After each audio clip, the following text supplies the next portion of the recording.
ಪ್ರತಿಯೊಬ್ಬರ ಜೀವನದ ಉದ್ದೇಶ ಖುಷಿಯಾಗಿ ಬದುಕೋದು. ಹೌದು, ನಿಮ್ಮ ಪ್ರಕಾರ ಖುಷಿಯಾಗಿ ಬದುಕೋದು ಅಂದ್ರೆ ಏನು? ನಿಮ್ಮ ನಿಜವಾದ ಖುಷಿ ಏನು? ಯಾವತ್ತಾದ್ರೂ ಒಂದ್ಸಲ ಇದರ ಬಗ್ಗೆ ಯೋಚನೆ ಮಾಡಿದ್ದೀರಾ? ನಂಗೆ ಗೊತ್ತು ನೀವು ಮಾಡಿಲ್ಲ. ಹಾಗಾದ್ರೆ ಖುಷಿಯಾಗಿರೋದು ಅಂದ್ರೆ ಏನು ಅಂತಾನೆ ಗೊತ್ತಿಲ್ಲದೆ ಅದನ್ನ ಹುಡುಕ್ತಾ ಇದ್ದೀರಾ.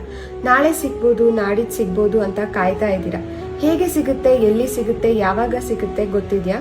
ಇಲ್ಲ, ಅದೂ ಗೊತ್ತಿಲ್ಲ. ಆದ್ರೂ ಕಾಯ್ತಾ ಇದ್ದೀರಾ. ಹುಚ್ಚತನ ಅನ್ಸಲ್ವಾ? ಏನೋ ಸಿಕ್ಕಿದ ಮೇಲೆ ಖುಷಿಯಾಗಿರ್ತೀನಿ ಅನ್ನೋದಾದ್ರೆ ಅದು ಸಿಗೋ ತನಕ ಅಷ್ಟೇ. ಅಕಸ್ಮಾತ್ ಅದು ಸಿಗ್ಲೇ ಇಲ್ಲ ಅಂತಂದ್ರೆ ಸ್ಕೂಲಲ್ಲಿ ಇರುವಾಗ ಸ್ಕೂಲ್ ಒಂದು ಮುಗಿಸ್ಕೊಳ್ಳಿ. ಕಾಲೇಜಲ್ಲಿ ಖುಷಿಯಾಗಿರ್ಬೋದು ಅಂತಾರೆ, ಕಾಲೇಜಲ್ಲಿ ಜಾಬ್ ಸಿಕ್ಕಿದ ಮೇಲೆ ಅಂತಾರೆ, ಜಾಬ್ ಮಾಡುವಾಗ ಮದುವೆ ಆದ್ಮೇಲೆ ಅಂತಾರೆ, ಮದುವೆನೂ ಆದ್ರೆ ಮಕ್ಕಳಾದ್ಮೇಲೆ ಅಂತಾರೆ, ಮಕ್ಕಳು ಆದ್ಮೇಲೆ ಒಂದು ಮನೆ ಕಟ್ಟಿದ್ಮೇಲೆ ಅಂತಾರೆ, ಮನೇನು ಕಟ್ಟಿದ್ಮೇಲೆ ಮಕ್ಕಳ ಓದ ಮುಗಿದ್ಮೇಲೆ ಅಂತಾರೆ, ಮಕ್ಕಳು ಓದ್ ಮುಗಿದ್ಮೇಲೆ ಸಾಲ ತೀರಿಸಿದ್ಮೇಲೆ ಅಂತಾರೆ. ಹೇಗೋ ಒದ್ದಾಡಿ ಸಾಲಾನು ತೀರಿಸಿದ್ಮೇಲೆ ಮಕ್ಕಳ ಮದುವೆ ಮಾಡಿಬಿಟ್ರೆ ಜವಾಬ್ದಾರಿ ಎಲ್ಲ ಮುಗಿಯುತ್ತೆ, ಆಮೇಲೆ ಖುಷಿಯಾಗಿರ್ಬೋದು ಅಂತಾರೆ. ಅದು ಮಾಡಿದ್ಮೇಲೆ ರಿಟೈರ್ ಆದ್ಮೇಲೆ ಮನೇಲೇ ಅಲ್ವಾ ಆರಾಮು ಅಂತಾರೆ. ಅದು ಆಯ್ತು, ಎಲ್ಲ ಮುಗೀತಾ? ಖುಷಿಯಾಗಿ ಇರ್ಬೋದಾ? ಇಲ್ಲ. ಅಸಲಿ ಪ್ರಾಬ್ಲಮ್ ಶುರು ಆಗೋದೇ ಇಲ್ಲಿಂದ.